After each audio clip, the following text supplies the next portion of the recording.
जय Hind guys. Now start और next video lecture. अपनी कड़ी को आगे बढ़ाते हैं। इसके पहले हमने क्वेश्चन सॉल्व किया change the order of integrations का, और ये कहा था कि इसमें भी कुछ केसेस डेवलप किए जाते हैं। डिफरेंट टाइप के क्वेश्चंस हैं change the order of integrations में। उस कड़ी को आगे बढ़ाते हुए अगेन एक क्वेश्चन हमने पिकअप किया हुआ है। ये क्वेश्चन है कि change the order of integration in the integral. Important question है ये। तो प्रोसेस सेम टू सेम वही है। अच्छा, एकेडमिक में तो क्वेश्चन सॉल्व कर देने पे ही नंबर नहीं मिलेगा, इसका पूरा आपका बाकायदे जो है हिस्ट्री लिखनी पड़ेगी। तो जैसा हमने इसके पहले के वीडियो लेक्चर्स में थ्योरी डेवलप की है कैसे लिखेंगे आप, तो बिल्कुल आप उस तरीके से उसको लिखिए। यहाँ भी वही काम करिए। अब हम उसको लिखेंगे नहीं बिना मतलब, वो टाइम किल होगा। सेम टू सेम प्रोसेस है, बस क्या है रीजन बदलेगा। अच्छा, फिगर तो बनाना है क्योंकि बिना फिगर बनाए change the order of integrations निकालना जो है संभव नहीं है। तो चलते हैं, देखते हैं कैसे करेंगे। वही स्टेप फर्स्ट स्टेप सेकंड की बात होगी। तो स्टेप फर्स्ट में जो गिवन इंटीग्रेशन है उसको लिख लिया जाए। क्या है गिवन इंटीग्रेशन भी, ये इंटीग्रेशन गिवन है this 0 to a/2 and x square by a x minus x square by a f of x y d x d y. अच्छा, इज इक्वल टू क्या लिखेंगे, अब तो आइडिया मिल गई होगी।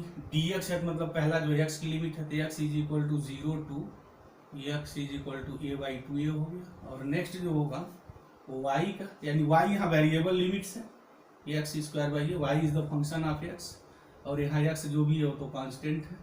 Y is equal to what, x minus x square by a f of x y d x d y. ये है मेरा, हो गया। अब यहाँ हो जाएगा द रीजन ऑफ इंटीग्रेशन जो लिखना है। थोड़ा बहुत हम लिखते हैं जो मेरी यहाँ जरूरत है, बट बाकी आप पूरा कायदे से लिखेंगे। The region of integration, the region of integration is bounded by the curves. कौन कौन से कर्व्स हैं, कर्व्स लिख दीजिए। पहला है x0, इसकी एनालिसिस कर दीजिए। x0 meaning y axis, x is equal to a/2 and ये हो गया y is equal to what, x square by a, और y is equal to x minus x square by a. तो बारी बारी से चीजों के एनालिसिस करते हैं। अब इस क्वेश्चन को मैं डिलीट कर दे रहा हूँ, इसका फिगर हमें बनाना है। तो चलिए फिगर यही बना दे रहे हैं, कोई बात नहीं है, इतने में मेरा काम चल जाएगा। तो पहले तो कोऑर्डिनेट एक्सिस के जो घर हैं इनको थोड़ा बना लिया जाए। ये हो गया मेरा कोऑर्डिनेट एक्सिस का घर, हो गया, बन गया, राइट। अब बारी बारी से चीजों को बनाएंगे। पहला जो हमारा एक्स की जो लिमिट है उसकी मीनिंग ये है कि 0 less than or is equal to x less than or is equal to a/2। तो अगर ये ड्रा करते हैं तो x is equal to a/2 ये आ जाएगा। तो a/2, अच्छा यहाँ ये ग्रेटर देन 0 है, तो x is equal to a/2 कहीं यहाँ होगा। दिस एक लाइन, स्ट्रेट लाइन ड्रा कर लिया हमने कहीं। This is the x is equal to a/2 और greater than 0 is equal to 0। Meaning है कि जो रीजन मेरा बनेगा वो ऊपर बनेगा, इनके बीच में बनेगा, नीचे नहीं बनेगा। नीचे न बनने के पीछे रीजन्स क्या है नहीं सॉरी, इधर नहीं बनेगा। इधर नहीं बनने का रीजंस क्या है, क्योंकि x greater than or equal to 0 है। ठीक है, ये बात हो गई। ये तो x की जो लिमिट्स है उस लिमिट से ये मेरी बात हो गई। अब y के लिए देखते हैं कि y का वेरिएशन कहाँ से कहाँ तक है। y के लिए ये है, तो इसकी मीनिंग ये हो गई मेरी। और इस चीज को भी लिखें आप लोग, क्योंकि इसके लिखने से ही चीजें जो है ना बड़ी क्लियर हो जाती हैं। y का जो वेरिएशन है वो x square by a less than or is equal to y less than or is equal to what, x minus upper limit है। तो इसकी मीनिंग ये हो गई कि y फर्स्ट जो होगा उसकी मीनिंग ये हो गई कि y greater than or equal to x square by a. तो पहले बताया था कि इक्वल लेके थोड़ी एनालिसिस कर लीजिए, तो कर लीजिए। तो y is equal to x square by a. अब x square is equal to a y, और सबको पता है x square is equal to 4a ये जो होता है this is the standard equation of the parabola. तो एक्स स्क्वायर a जो है वो पैराबोला का इक्वेशन है। अच्छा, ये पैराबोला मेरा कैसा है, ये अपवर्ड वाला है, ये ऐसा पैराबोला है। तो एक चीज और, ये बात ध्यान दें हमेशा, जब भी इस टाइप का कोई कर्व हो, मतलब स्ट्रेट लाइन के अलावा कोई पैराबोला हो, इलिप्स हो, सर्किल हो, जनरली यही होगा इसमें, या कोई भी कर्व हो, तो सबसे पहले काम ये करिए कि जो कर्व आप खींचने जा रहे हैं वो स्टैंडर्ड मिल रहा है नहीं, जो आप इंटरमीडिएट में पढ़ के आ गए हैं। क्या क्या है, तो स्ट्रेट लाइन, तो स्ट्रेट लाइन इजीली टैकल कर सकते हैं, सर्किल भी है उसको भी खींच सकते हैं, पैराबोला, इलिप्स, हाइपरबोला। अगर इनके अलावा है तो भी हम बातें करेंगे उसको कैसे ड्रा करेंगे।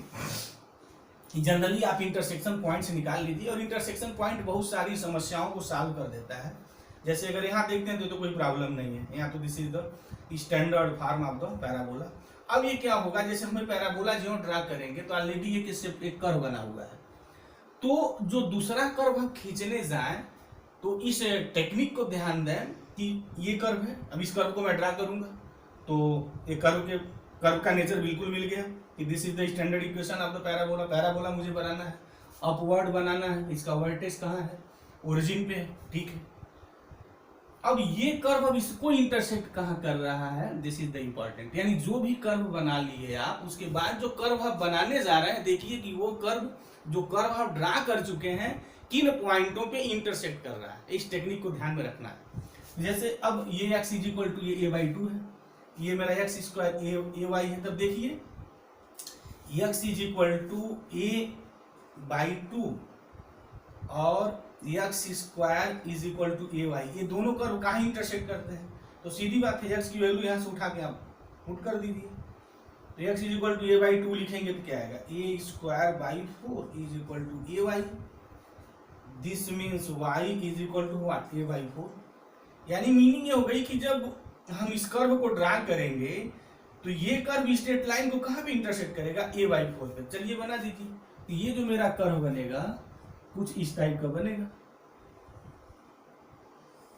दिस, और ये जो इंटरसेक्शन जो ये पॉइंट है, मतलब ये लाइन और ये पैराबोला के बीच उस पॉइंट को आप इंडिकेट करें, तो वो मेरा y is equal to a/4 है और x a/2 है, तो इंटरसेक्शन पॉइंट का कोऑर्डिनेट हो गया a/2 और a/4।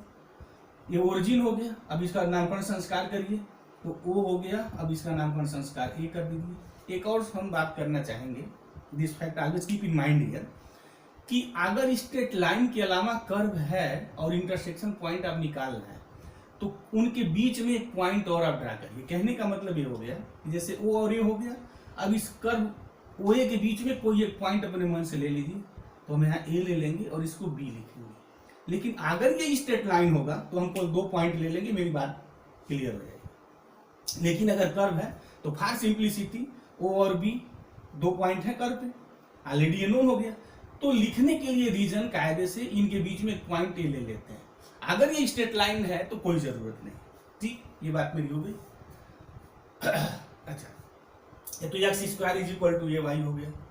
दूसरी जो इनक्वालिटी बची है इसमें वो ये कहता है कि y is equal to x square by a, तो खींच चुके। अब y greater than x square by a का क्या मतलब हुआ, अभी हमने बात की थी ग्रेटर देन, आज इक्वल और लेस की।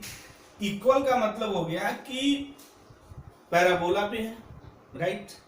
ग्रेटर देन का मतलब हो गया कि उस शेप के ऊपर है, और लेस देन का मतलब हो गया शेप के नीचे। ऑलरेडी इसके पहले हमने बात किया था कि कैसे आप पॉइंट को या रीजन को कैसे आप डिफाइन करेंगे। अगर इनइक्वालिटी ग्रेटर आती है तो जो भी कर्व बन रहा है ना उसके ऊपर वाला पार्ट होता है, अगर लेस देन हो गया तो जो कर्व बना है उसके नीचे, और इक्वल अगर आ गया तो उसका मतलब होता है point lies on the curve. तो दूसरी इनइक्वालिटी क्या है, y greater than x square by a, तो इसकी मीनिंग ये होगी कि जो रीजन जो बनेगा ये इनइक्वालिटी का, वो ग्रेटर का मतलब ये हो गया कि इसके ऊपर बनेगा ये, राइट। तो पहली इनइक्वालिटी से हो गया कि इनके बीच में। अब ये इनइक्वालिटी ये कहती है कि ओ ए बी पार्ट पे और इसके ऊपर, अच्छा इसके बाहर नहीं आएगा, राइट। अब चलते हैं, क्या बचा है हमारा दिस, तो इसको देख लेते हैं ये कैसे निकालते हैं। अब इस सबको सॉल्व करेंगे तो ये वाली लिमिट से जो चीजें क्लियर होनी है वो तो क्लियर हो गई, कैसे हम कर्व बनाएंगे, रीजन कहाँ होगा, इस लिमिट के लिए क्या क्या चीजें होंगी। अब हम दूसरे के लिए थोड़ी बात कर लें, उसके लिए कैसे करना है। अभी हमने जो प्रोसेस बताया सेम टू सेम वही करना है, तो चलिए उसके लिए भी कर लेते हैं, देखते हैं क्या है। नो नीड, तो इसको डिलीट करना।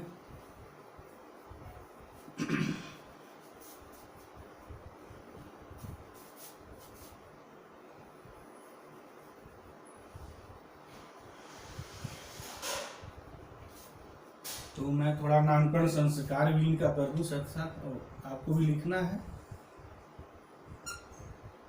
ये तो x is equal to a/2 हो गया। अब ये जो हुआ y is equal to x square by, ठीक है। नेक्स्ट हमारा जो था what y is equal to x minus x square by, यानी ये जो लिमिट थी, इस लिमिट के लिए ये बात थी, राइट। अब हमने कहा था इक्वल करके आप विवेचना करिए, एनालिसिस करना है। तो देखते हैं किसको रिप्रेजेंट करता है। पता है कि अगर टू वेरिएबल्स का इक्वेशन है, उसमें किसी एक में सेकेंड डिग्री है तो ऑलवेज रिप्रेजेंट पैराबोला, वो पैराबोला को रिप्रेजेंट करता है। ऑलरेडी बड़ा फेमस रिजल्ट भी है। अगर कोई टू वेरिएबल्स हैं, उसमें एक में सेकेंड डिग्री का इक्वेशन है, तो definitely this represent a parabola, तो पैराबोला रिप्रेजेंट करेगा। अब देखते हैं पैराबोला बनेगा कैसे।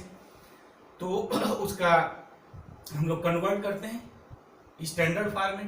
तो स्टैंडर्ड फॉर्म में कैसे कन्वर्ट करेंगे, ए से मल्टीप्लाई करते हैं, तो ये हो गया ay is equal to ax minus x square, minus common कर लिया जाए, एक्स स्क्वायर माइनस एक्स। अच्छा, इसको स्क्वायर बनाना है तो x square minus ax plus a square by 4 minus a square by 4। कैसे बनाते हैं, एक्स का जो कोफिशिएंट है उसका हाफ करके स्क्वायर करके हाफ के स्क्वायर का ऐड करते हैं और सब्ट्रैक्ट करते हैं, ठीक। तो a y is equal to minus, अब यहाँ से यहाँ तक का स्क्वायर क्या होगा भाई, एक्स माइनस ए बाई 2 का होल स्क्वायर और minus a square by 4, minus से मल्टीप्लाई कर दीजिए, तो एक्स माइनस ए बाई 2 का whole square plus a square by 4, ये हो गया ए वाई।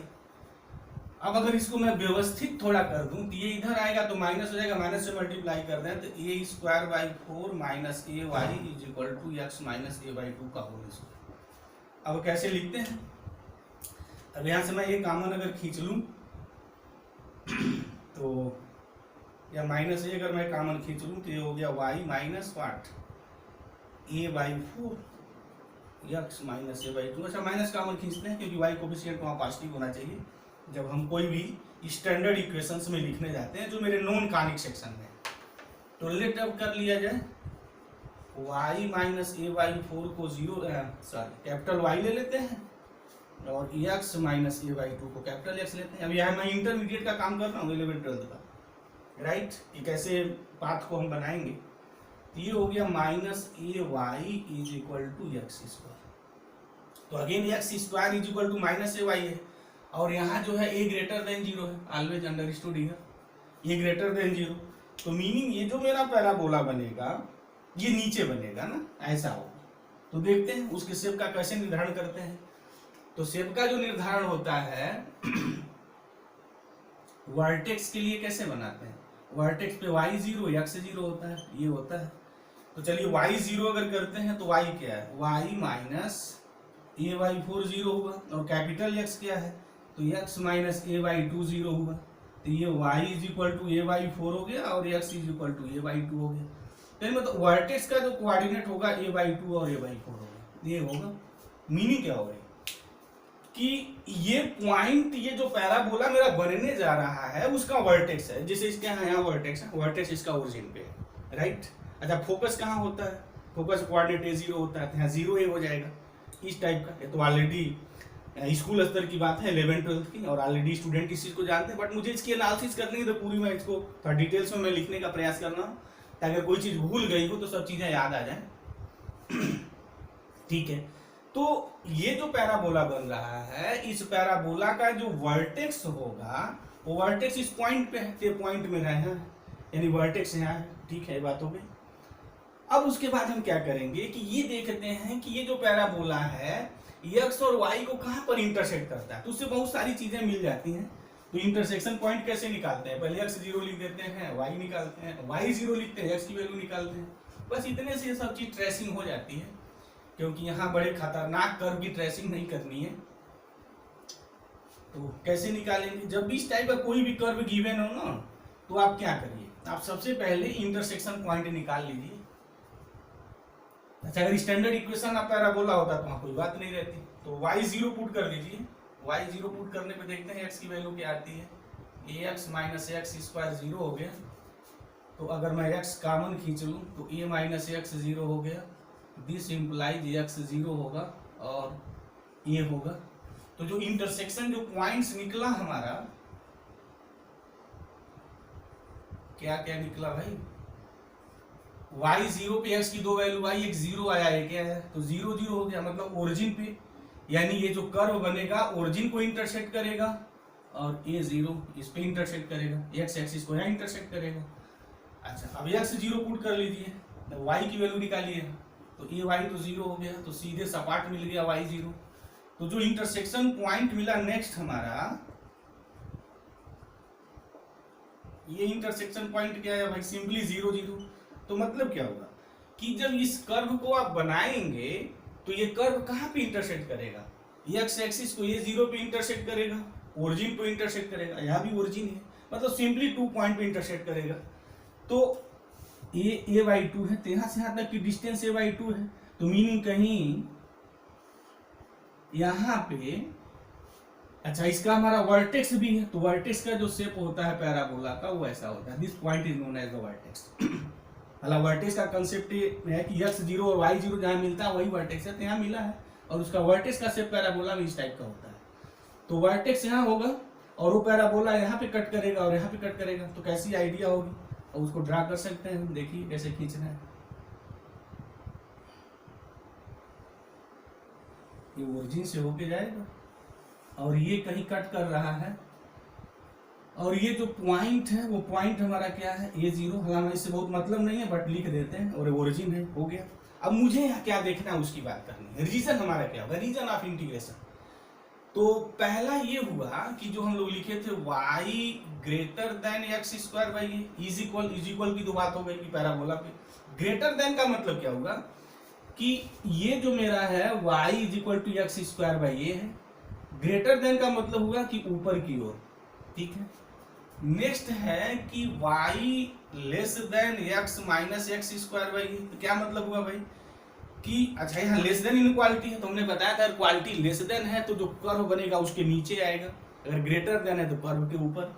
तो ये जो कर्व बना है वो ये कर्व है, इसका थोड़ा मैं लिख लूँ यहाँ और आप भी लिखा करिए। ये हो गया y = x माइनस x²। अब यहाँ लेस देन है, तो लेस देन का मतलब क्या होगा कि ये जो कर्व बना है ना इसके नीचे हम आएंगे।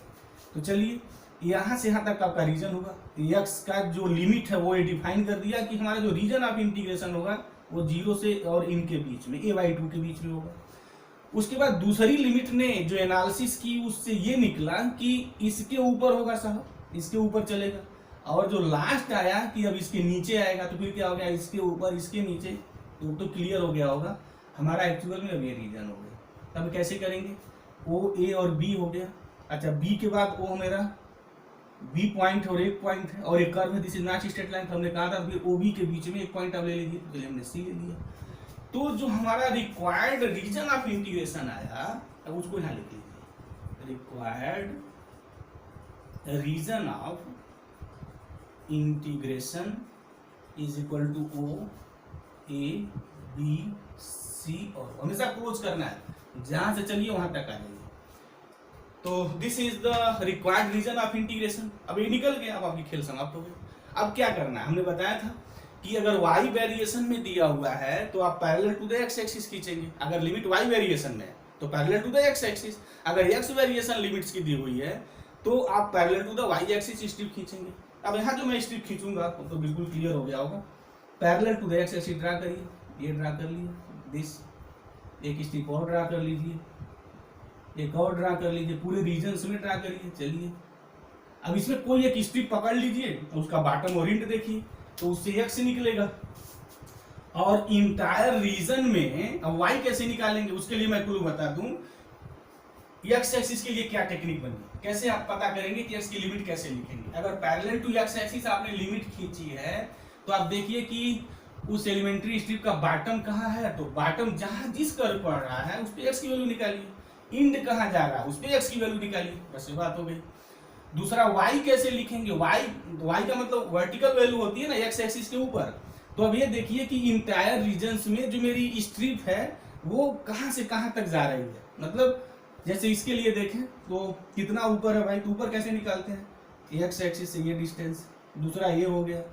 अच्छा ये भी स्ट्रिप कटेगी, ये हो गया, ये हो गया। फाइनली कहाँ से कहाँ तक चलेगा वाई, वाई यहाँ की वैल्यू हो गई मेरी 0 और यहाँ आएगा a/4। या यूं एक और मैं ट्रिक आइडिया बता दूं, जैसे वाई का आपको देखना है तो आप पहले देखिए कि कर्व कहाँ से कहाँ आया है, यहाँ से आया है और कहाँ फिनिश हुआ है, यहाँ तक। तो यहाँ पे वाई की वैल्यू निकाल लीजिए, यहाँ की वाई की वैल्यू निकालिए, चुटकी बजाते ही मैटर फिनिश। तो चलिए हम लोग पहले एक्स की वैल्यू निकालते हैं, देखते हैं। तो इसके लिए ये मेरी, अब देखिए बॉटम के लिए ये हो जाएगी मेरी लोअर लिमिट और ये हो जाएगी मेरी upper limit. Bottom lower limit देता है और स्ट्रिप का जो इंड पॉइंट है वो हमेशा अपर लिमिट देता है। तो ये वैल्यू हम निकाल लें, तो ये वैल्यू निकालेंगे कैसे, इस कर्व से। तो y इज इक्वल टू क्या है भाई, y is equal to x minus x square by. अब सॉल्व करना पड़ेगा, चलिए। तो ये हो गया ay is equal to ax minus x square, सबको एक और ले आना है, x square minus ax plus ay is equal to 0, quadratic है और x के लिए मुझे सॉल्व करना है। तो सिद्धाचार्य साहब तो है ही हैं, कहते हैं कि कैसे सॉल्व करेंगे, फार्मूला पता है, माइनस बी, तो यहाँ हो जाएगा a plus minus b square मतलब ए स्क्वायर और माइनस 4ac आएगा। तो माइनस जब 4ac लिखेंगे तो ये माइनस 4ay हो जाएगा दिस। तो दो वैल्यू मिल गई, एक वैल्यू x की हो गई a plus under root a square minus 4ay और एक वैल्यू हो गई माइनस नेक्स्ट है ना sorry a minus under root a square minus 4ay। अब इन दोनों में से हमें ये देखना है कि बॉटम कौन होगा, क्योंकि बॉटम तो यहाँ पड़ रहा है और इन दूसरे कर्व पड़ रहा है और इस दूसरे कर्व के लिए x की वैल्यू निकालना आसान है। क्यों आसान है, क्योंकि अगर मैं एलिमेंट्री स्ट्रिप ए ले लूँ तो बॉटम इस कर्व पे पड़ा, उस कर्व का इक्वेशन ये है, इंड यहाँ पड़ा और यहाँ पड़ा, तो इस कर्व का इक्वेशन हमारा ये है। तो इंड के लिए जो कर्व का इक्वेशन बना y is equal to x square by a. अच्छा x की वैल्यू निकालना है तो x square is equal to ay, this implies x is equal to plus minus root ay, यानी अगेन यहाँ भी x की दो वैल्यू आ गई, एक अंडर रूट ay आ गई और एक माइनस अंडर रूट ay आ गई। अब मुझे इनमें से देखना है कौन मुझे लिखना है। अच्छा अब प्लस माइनस में देखा जाता है कि बिगिनर स्टूडेंट बड़ा कंफ्यूज रहता है।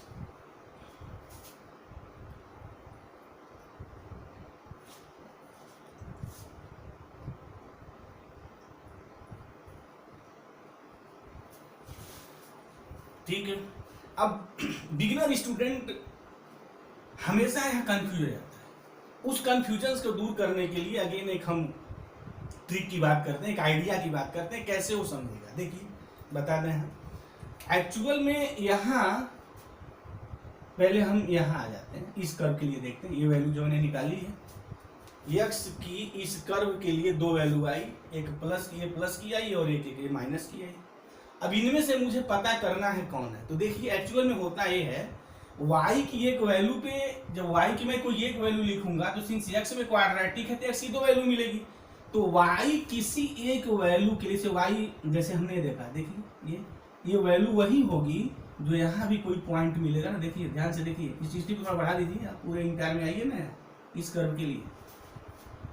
ये y की वैल्यू अगर कोई भी अगर a हो या जो भी मान लीजिए 1 है, ये वैल्यू कुछ होगी तो अगेन यहाँ भी वही वैल्यू मिलेगी ना y की। देखिए a1 ऐसे y की एक ही वैल्यू के लिए, एक ही पॉजिटिव वैल्यू के लिए x की दो वैल्यू हो गई, एक यहाँ से यहाँ तक हो गया इस पॉइंट के लिए और एक इस पॉइंट के लिए यहाँ से यहाँ तक हो गया। तो फिगर से बिल्कुल बात क्लियर है, ये जो पॉइंट होगा उसके लिए x की वैल्यू बड़ी आएगी और ये जो पॉइंट होगा उसके लिए x की वैल्यू छोटी आएगी। तो मुझे ये पॉइंट तो लेना नहीं है क्योंकि हमारे रीजन्स में ये तो है नहीं, हमारे रीजन में सिंपली ये है और हमारे रीजन में ये है जिसके लिए एलिमेंट्री स्ट्रिप का बॉटम इस पॉइंट पे पड़ता है। तो डेफिनेटली x की वैल्यू निगेटिव होनी चाहिए। अगर यहाँ पड़ता ना तो फिर वो पॉजिटिव लिखते।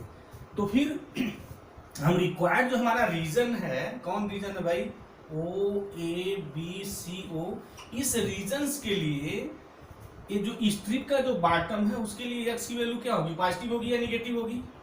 बिल्कुल क्लियर हो गया होगा। तो निगेटिव लिखेंगे, ये माइनस ये वाला पार्ट, क्योंकि ये छोटा पड़ेगा ना ये बड़ा पड़ेगा तो ये लिखेंगे। लेकिन अगर ये होता ना तो फिर मैं ये पॉजिटिव वैल्यू ले लेता हूँ। अब सेम टू सेम उस पर आ जाइए। अब जैसे यहाँ इस कर्व के लिए देखिए x की वैल्यू हम लोग क्या लिखेंगे, तो x की वैल्यू यहाँ भी 2 आई है, एक अंडर रूट ए वाई आई है और एक माइनस ए वाई है। तो जैसे अगर हम यहाँ चलें तो अब जैसे देखिए, मान लीजिए हमने ये पॉइंट कंसीडर किया, इस कर्व के लिए हम चल रहे हैं, ध्यान से देखें स्टूडेंट, इस कर्व के लिए, तो इस पॉइंट के लिए y की वैल्यू अगर एक ही होते हैं, कैसा पॉइंट मिलेगा, डेफिनेटली जहाँ y की वैल्यू एक ही मिलेगी, बट x की वैल्यू 2 हो जाएगी। इधर के लिए पॉजिटिव आएगा, इधर के लिए x की वैल्यू निगेटिव आएगी। तो x की वैल्यू है जो ये तो पॉजिटिव होगा, क्योंकि अंडर रूट के अंदर कोई भी क्वांटिटी निगेटिव नहीं हो सकती। अगर निगेटिव होगा तो इमेजिनरी हो जाएगा और हमारे यहाँ से चीजें हट जाएंगी। तो इमेजिनरी की तो मैं एनालिसिस करूंगा नहीं, ओनली सिर्फ रियल नंबर के लिए। तो ये तो पॉजिटिव है बट ये माइनस लग गया, तो x की वैल्यू निगेटिव आ रही है। तो x की वैल्यू निगेटिव आने का मतलब क्या होगा कि ओरिजिन के इधर होगा, और ओरिजिन के इधर मेरा रीजन तो है नहीं, मेरा जो भी रीजन है ओरिजिन के राइट हैंड साइड में है। तो मीनिंग मेरी क्या होगी कि ये लिमिट हमारे इस रीजन्स के लिए ये लिमिट वैलिड नहीं है। तो कौन लिमिट वैलिड है भाई, अंडर रूट ए वाई। तो बॉटम जो x के लिए मिला वो ये मिला, और जो इंड मिला वो ये मिला। अब तो फिर हो गया, change the order of integration क्या निकलेगा, जो हमारी वैल्यू दी गई थी क्या लिखेंगे, अब तो हम लिख दें ताबड़तोड़, ये था, यहां लिख देना, डिलीट कर देना इसको। देखिए कैसे लिखते हैं,